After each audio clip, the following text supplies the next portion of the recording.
Muling sumainyo ang kapayapaan ng Panginoon. Narito po muli ako upang magbahagi ng salita ng Diyos. Muli po mga kababayan, sapagkat ito po ang mahalaga sa ating buhay. Ang tayo ay laging nagbubulay-bulay ng salita ng Panginoon. Sapagkat ito po ang mahalaga sa ating buhay. Sapagkat ito po ang sinasabi ng ating Panginoong Hesukristo na hindi lamang sa tinapay nabubuhay ang tao, kundi sa bawat salitang lumalabas sa bibig ng Diyos. Ano po? At yan po'y nakasulat dito sa Mateo 4. No? Mateo 4, talatang 4, no? Mga kapatid. Ang sabi rito, datapot siya'y sumagot at sinabi, nasusulat, hindi sa tinapay lamang mabubuhay ang tao, kundi sa bawat salitang lumalabas sa bibig ng Diyos. Dito po mga kababayan ay malinaw na tayo ay nabubuhay hindi lamang sa tinapay. Kasi ito tayo po ay nabubuhay dahil sa biyaya ng Panginoon. Maaring tayo ay mamimiluso po na sasabihin natin na kung hindi dahil sa aking lakas ay hindi ako makakakain. Kung hindi dahil sa aking talino ay wala akong kayamanan ngayon. Kaya ako yumaman dahil sa aking katalinuhan. Tandaan po natin mga kababayan na tayo ay mayroong kanya-kanya na kalagayan. May mga tao po na ipinanganak na may mga kapansanan. May mga tao na ipinanganak na bulag. May mga tao na ipinanganak na pilay. May mga tao na ipinanganak na walang kakayanan na makapagsalita. Walang kakayanan na makarinig. Ngunit dito po ay ating makikita mga kababayan na ito ang magpapatunay na ang Diyos ang gumawa ng lahat ng bagay na ito. No?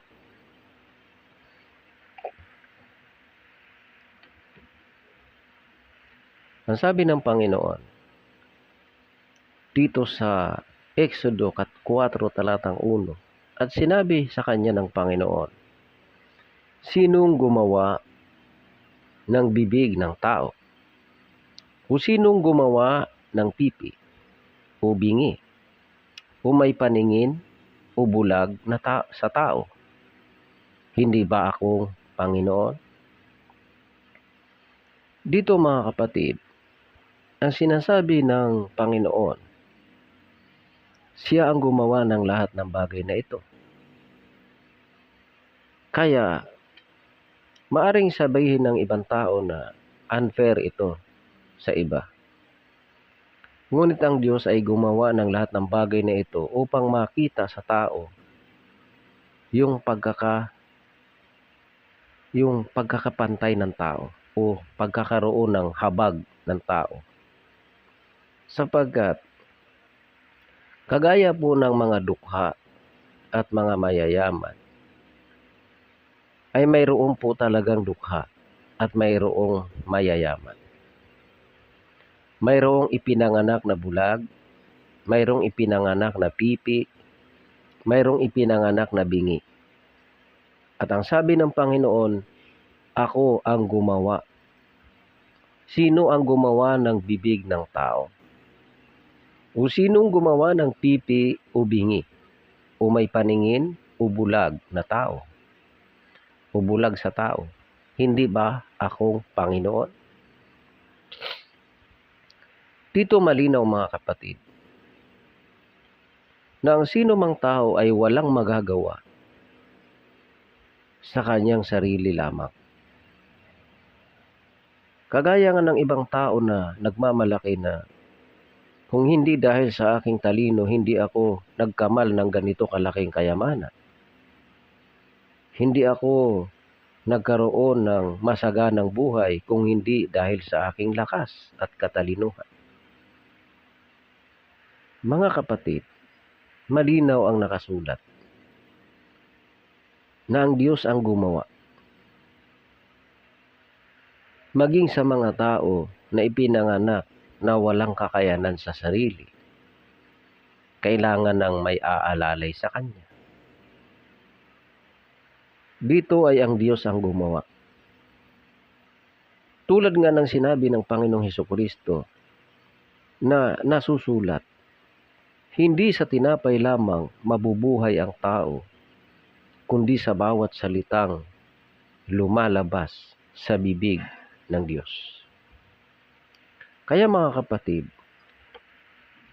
tunay na pakaalalahanin ng bawat tao sa mundo na tayong lahat ay nangangailangan o kinakailangan natin ang Diyos sa ating buhay. Sapagkat anuman ang pagmamalaki ng tao, ay tunay na ang salita ng Diyos ay totoo. Na ang tao ay walang magagawa kung ang Diyos ay wala sa kanya. Ay brad, may nagagawa ko eh. Yumaman nga ako dahil sa lakas ko eh. Yumaman ako dahil sa apagkat ako'y matalino. Ako'y naging pangulo ng bansa, ako'y naging pangulo ng lungsod, ng siyudad, sapagkat ako ay matalino. Alalahanin natin mga kapatid, na kung tayo ay ginawa ng Diyos na bulag, kung tayo ay ginawa ng Diyos na pilay, at kung tayo ay ginawa ng Diyos na pipi at bingi, anong magagawa mo para sa sarili mo? Kaya mo bang mamuno ng isang bansa? Kaya mo bang mamuno ng bayan, ng siyudad? Kung ikaw ay isang bulag, o pipi, o bingi? Kaya wala po tayong maipagmamalaki sa Diyos. Sapagkat ang sabi niya, sinabi sa kanya ng Panginoon, sinong gumawa ng bibig ng tao? O sinong gumawa ng pipi o bingi? O may paningin o bulag na tao? Hindi ba akong Panginoon? Sino ang gumawa noon? Ang sabi ng Diyos, ako. Hindi ba ako? Kaya mga kababayan, mga kapatid, alalahanin natin na sino man sa atin ay walang maipagmamalaki laban sa Diyos. Bakit po? Sapagkat ang ating buhay ay may hangganan. Ang ating buhay ay may katapusan. Ang ating buhay ay itinakda na ng Diyos. Yan po ay nakasulat dito sa Hebreo, Kapitulo 9, sa talatang 27. Ganito po ang sinasabi ng Panginoon. At kung paanong itinakda sa mga tao ang mamatay na minsan, at pagkatapos nito ay ang paghuhukom. Totoo po ba o hindi? Ang tao ay tinakda na ng Diyos ang kamatayan. Itinakda na ng Diyos sa tao na siya'y mamatay. Bakit? Sapagkat mayroong haharapin ang tao. Ang araw ng paghuhukom. Haharap ang tao sa araw ng paghuhukom ng Diyos. Tayo ay itinakda ng Diyos upang mamatay. At tayo naman ay pinangakuan din ng Diyos na ibinigay niya ang kanyang bugtong na anak upang ang sino mang sa kanya sumampalataya ay huwag mapahamak, kundi magkaroon ng buhay na walang hanggan. John 3:16. Ano po? Makikita natin na ang taong ginawa ng Diyos, napipi, bingi, bulag, o may paningid, lahat po tayo ay tinakdaan ng Diyos na mamatay sa sanlibutan ito. At pagkatapos nito ay ang paghuhukom. Kaya nga po, ibinigay ng Diyos ang kanyang bugtong na anak upang ang sino mang sa kanya ay sumampalataya ay huwag mapahamak, kundi magkaroon ng buhay na walang hanggan. Ang nais po ng Diyos na magkaroon ng buhay na walang hanggan ang tao. Bakit po? Sapagat ang buhay natin sa sanlibutang ito, mga kapatid, ay walang kabuluhan. Sinabi po ng ating Panginoong Hesukristo na ang sabi niya sa Juan 6, no? Ang sabi niya rito sa talatang 63, ang Espiritu nga ang bumubuhay. Sa laman ay walang anumang pinakikinabang. Ang mga salitang sinalita ko sa inyo ay pawang espiritu at pawang buhay. Ang sabi rito, mga kapatid, ang bumubuhay ay ang espiritu. Ang laman ay walang anumang pakikinabangan. Ang mga salitang sinalita ko sa inyo ay pawang espiritu at pawang buhay. Ito ang pakatandaan natin, mga kapatid, na tayo na umaasa lamang, kung tayo ay umaasa lamang sa buhay na ito, ay walang kabuluhan, mga kapatid. Sapagkat ang bumubuhay ay ang espiritu. Hindi, ang sabi ni Kristo, hindi lamang sa tinapay mabubuhay ang tao, kundi sa bawat salitang lumalabas sa bibig ng Panginoon o sa bibig ng Diyos. No? Kaya, ito, mga kapatid, ang katotohanan na kailangan tayo ay dito, mga kapatid, na tayo na ang kailangan, mga kapatid, ito ang ating kailangan, na tayo ay pakatandaan natin na ang ating buhay ay nasa Panginoon. Kaya, ang sabi rito sa unang Korinto, Kapitulo 6, talatang 13, hindi ba ganinyo nalalaman na ating hahatulan ang mga anghel? Gaano pa kaya ang mga bagay na nauukol sa buhay na ito? Kung kayo'y mayroong usapin na mga bagay na uukol sa buhay na ito, ilalagay ba ganinyo upang magsihatol ang mga taong walang halaga sa iglesia? Dito po, ang binanggit dito ay yung patungkol sa iglesia. So kung ikaw ay wala kay Kristo, ano ba ang halaga ng tao na hindi kabahagi sa katawan ni Kristo? Ngayon, inaangkin ng marami na sila lang daw ang maliligtas at yung iba ay hindi kabahagi ng kanilang iglesia. Mga kapatid, ang tinutukoy po rito ay yung mga tunay na mga sumasampalataya kay Kristo. Mga kapatid, kaya ito ang ating buhay. na dapat malaman natin o ating maintindihan na ang sabi ng Panginoong Kristo, hindi lamang sa tinapay mabubuhay ang tao, kundi sa bawat salitang lumalabas sa bibig ng Panginoon. No? Mga kababayan. Kaya, dito po mga kababayan, mga kapatid,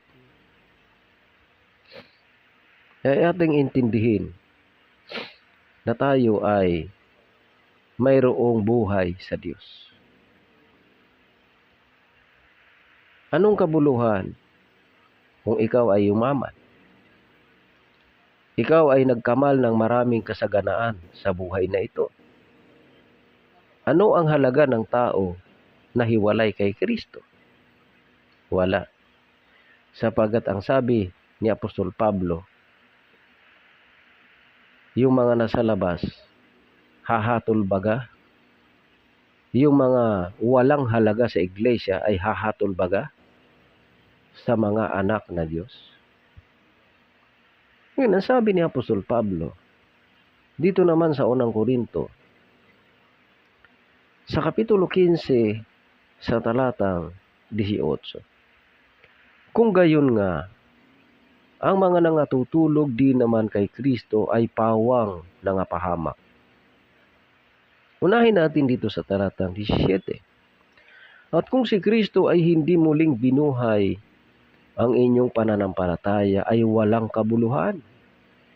Kayo'y nasa inyong mga kasalanan pa. Kung gayon nga, ang mga nangatutulog di naman kay Kristo ay pawang nangapahamak. Kung sa buhay lamang na ito, tayo nagsisiasa kay Kristo, ay tayo sa lahat ng mga tao ang lalong kahabag-habag. Malinaw mga kapatid. Ang ating pag-asa kay Kristo, tayo nagsisampalataya kay Kristo upang tayo ay magtamo ng buhay na walang hanggan. Dahil kung sa buhay lamang na ito tayo magsisiasa kay Kristo, ang wika, kung gayon nga ang mga nangatutulog din naman kay Kristo ay pawang nangapahamak. Kung sa buhay lamang na ito tayo nagsisiasa kay Kristo, ay tayo sa lahat ng mga tao ang lalong kahabag-habag. Anong kabuluhan mga kapatid? Na tayo'y yumaman sa sanlibutang ito. Tayo'y magkamal ng salapi sa sanlibutang ito. Tayo ay magpakasasa sa sarap ng buhay sa sanlibutang ito. Na tayo ay dito ba tayo aasa sa sanlibutang ito? Dahil ang sabi ni Apostol Pablo, kung sa buhay lamang na ito tayo nagsisiasa kay Kristo, ay tayo sa lahat ng mga tao ang lalong kahabag-habag. Tunay po. Kasi nga po, kung tayo na mga nagsisisampalataya kay Kristo ay tinatanggihan ang anumang kalayawan sa sanlibutang ito. Dapat tanggihan ang lahat ng anumang bagay na laban kay Kristo. Kaya kung dahil kay Kristo, sa ating pagsunod kay Kristo, kung dito lamang tayo sa buhay na ito magsisiasa kay Kristo, tayo na sa lahat ng mga tao ang lalong kahabag-habag.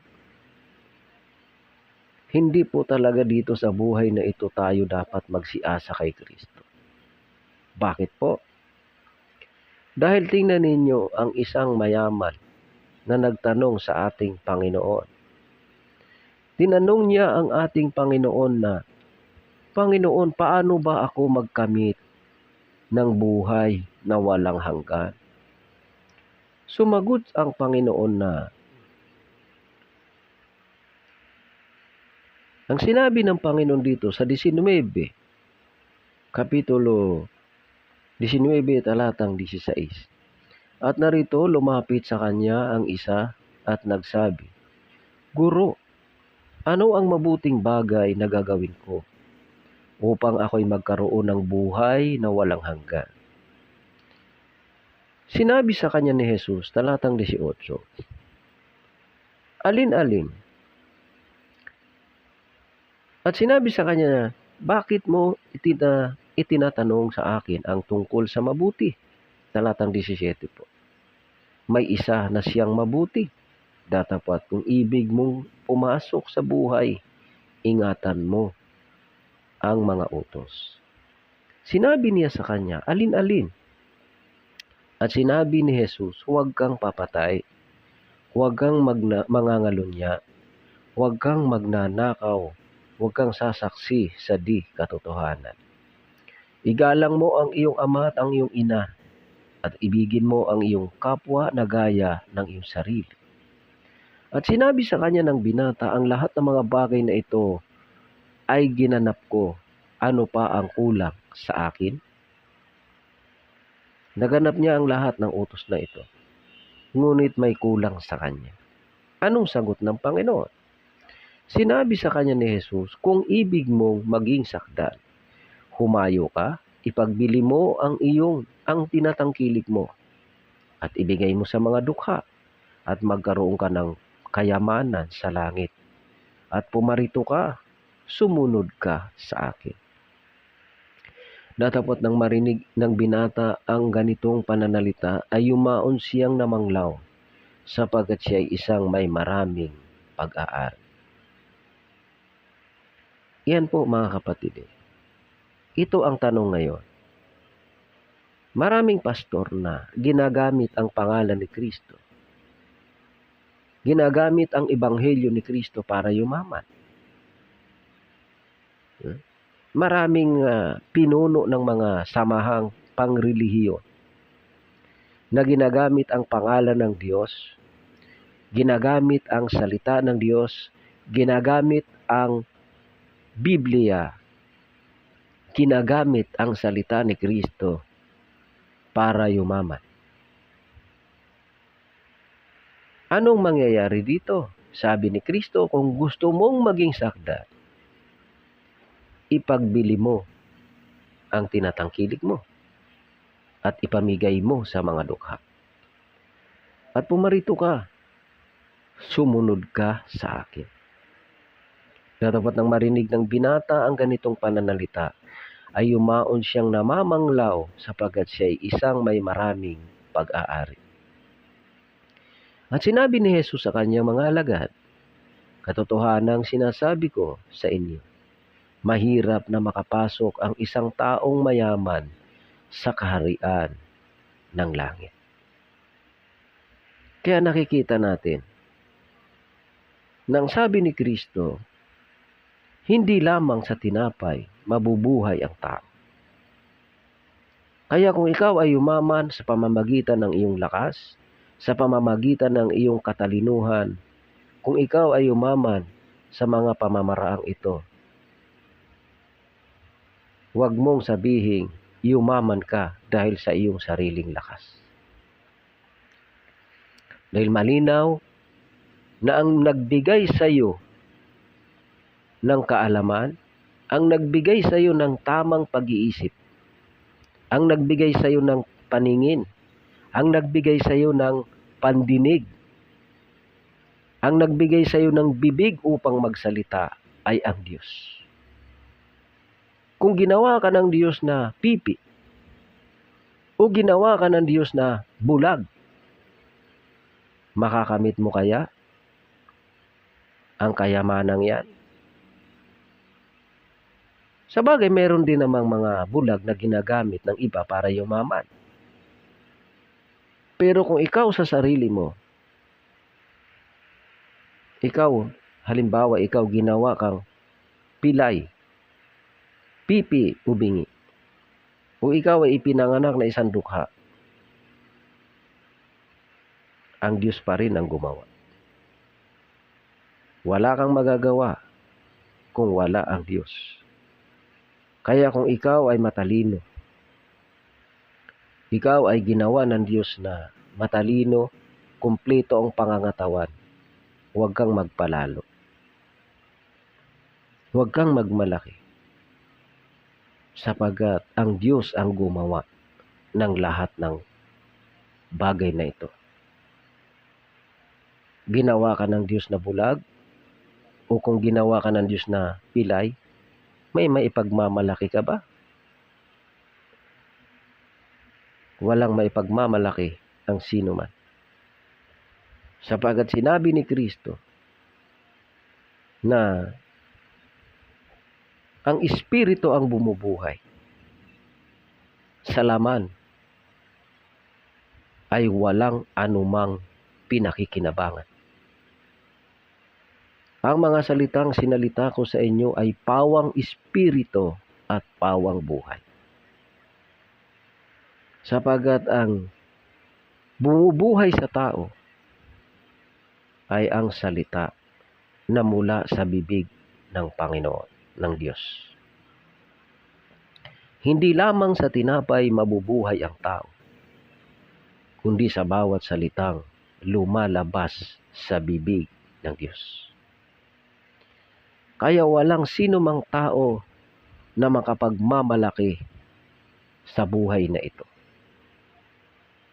Dahil ngayon malakas ka, magyayabang ka, lalaitin mo ang iba dahil sila ay walang pakinabang sa iyong paningin. Darating din ang panahon na ikaw naman ang mahina. Darating ang panahon na ikaw ay tatanda. Wala ka nang magagawa para sa iyong sarili. Kapag ikaw ay uugod-ugod na, hindi na makaakyat ng isang hakbang ng hagdanan, lanta ka na, wala ka nang magagawa. Anong maipagmamalaki mo? Wala po. Lahat po tayo ay walang maipagmamalaki laban sa Diyos.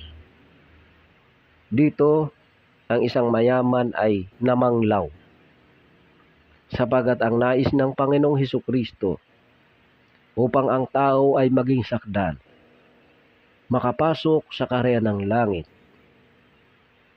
ay dapat, kung mayroon kang iyong pag-aari, ay ibahagi mo sa iba. Ipagbili mo ang iyong tinatangkilik at ipamigay mo sa mga dukha. Mahalaga po sa Diyos ang mga dukha, mga kapatid. Kaya kung ikaw ay mayaman, ipinanganak kang mayaman, huwag kang magmalaki. Sapagkat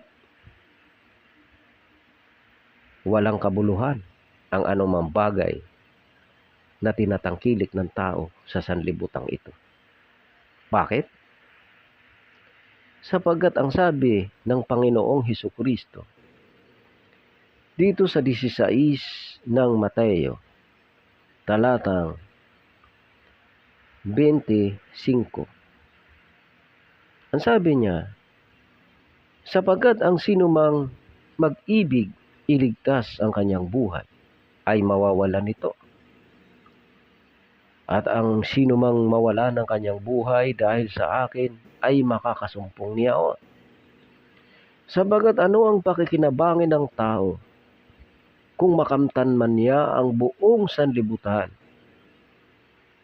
at mawawalan siya ng kanyang buhay? O ano ang ibibigay ng tao na katumbas sa kanyang buhay? Ano daw ang pakikinabangin ng tao? Makamtan mo man ang buong sanlibutan, sa'yo na lahat. Kalayawan, karangyaan, kasaganaan, sa'yo na lahat. Sa'yo na ang buong sanlibutan. Ngunit, mapapahamak ang iyong buhay. O ano ang iyong ibibigay sa Diyos, katumbas ng iyong buhay? Kaya mo bang bayaran ang Diyos upang magtamo ka ng buhay na walang hanggan? Sa pamamagitan ng iyong mga kayamanan? May maibabayad ka ba sa Diyos na halaga para magtamo ng buhay na walang hanggan? Ang sabi ni Kristo, sapagat ano ang pakikinabangin ng tao kung makamtan niya ang buong sanlibutan at mapapahamak ang kanyang buhay. O ano ang ibibigay ng tao na katumbas ng kanyang buhay? No? Dito makikita natin, mga kapatid, na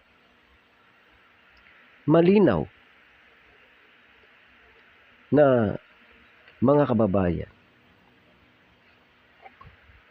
na itong ating buhay na ito, sa sanlibutang ito, ang sabi ni Apostol Pablo sa ating binasa kanina, sa unang Korinto, Kapitulo 15, talatang 16 hanggang 18.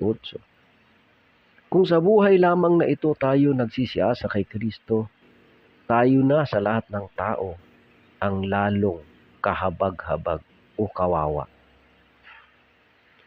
Kung kaya tayo, kagaya ng laging binabanggit ng iba, na pag ikaw daw ay nasa Diyos na, puro pagpapala, puro saganaan ang isinasabi, na ang hinihingi niya ay kailangan ganito, matanggap niya yung kanyang hinihingi na kotse, bahay, sasakyan, lupain. Ngayon, kung sa buhay lamang na ito tayo nagsisiasa kay Kristo, tayo na sa lahat ng tao ang lalong kahabag-habag. Sapagat ang buhay na ito ay hindi dito ang ating buhay. Ang sabi niyang Panginoong Kristo, kung ang sino mang tao na nag-ibig na iligtas ang kanyang buhay ay mawawalan nito. Ngunit ang mawalan ng kanyang buhay dahil sa akin ay makakasumpong niya. Sapagat ano ang pakikinabangin ng tao, makamtan niya ang buong sanlibutan, ngunit mapapahamak ang kanyang buhay. O ano ang ibibigay ng tao, katumbas ng kanyang buhay? Walang katumbas po ang buhay na ibibigay ng Diyos. Ang buhay na walang hanggan. Walang katumbas na halaga. Sa'yo na ang lahat ng kayamanan sa sanlibutan. Kamtin mo na ang buong sanlibutan. Sa'yo na lahat. Hindi mo kayang bayaran ang buhay na ibibigay ng Diyos. Wala pong katumbas na halaga ang buhay na ibibigay ng Diyos. Kaya kahit ano pang gawin mo, magpapakayaman ka sa sanlibutang ito, ngunit hindi mo rin naman madadala sa libingan. Mawawala rin lahat. Anong kabuluhan, mga kapatid? Dito sa Lucas 12:15, ganito po ang sinasabi ng Panginoon. At sinabi niya sa kanila, mangagmasid kayo, at kayo'y mangag-ingat sa lahat ng kasakiman, sapagat ang buhay ng tao ay hindi sa kasaganaan ng mga bagay na tinatangkilik niya. Yan. Anong sabi ng Panginoon? Mag-ingat daw tayo. Dahil ang buhay ng tao ay hindi ayon sa kasaganaan na tinatangkilik niya. Bakit po? Sapagkat ang buhay ng tao ay walang katumbas na halaga. Ang buhay na ibibigay ng Diyos, ang buhay na walang hanggan, ay walang katumbas na halaga. Kung sa buhay lang na ito tayo magsisiasa kay Kristo, tayo na sa lahat ng tao ang lalong kahabag-habag. Mga kababayan, kaya ang ating asahan, ang ating sampalatayanan ay ang salita ng Diyos. Ang salita na mula sa bibig ng Diyos. Sapagat ito ang bumubuhay sa tao. Hindi lamang sa tinapay mabubuhay ang tao, kundi sa bawat salitang lumalabas sa bibig ng Diyos. At dito ang pangako ng Diyos, tayo ay umasa kay Kristo hindi sa buhay na ito, kundi sa buhay na darating. Sa buhay na walang hanggan. Tayo, ang wika, ay itinakda na ng Diyos na mamatay. At pagkatapos nito ay ang paghuhukom. Walang sino mang taong makapagmamalaki laban sa Diyos.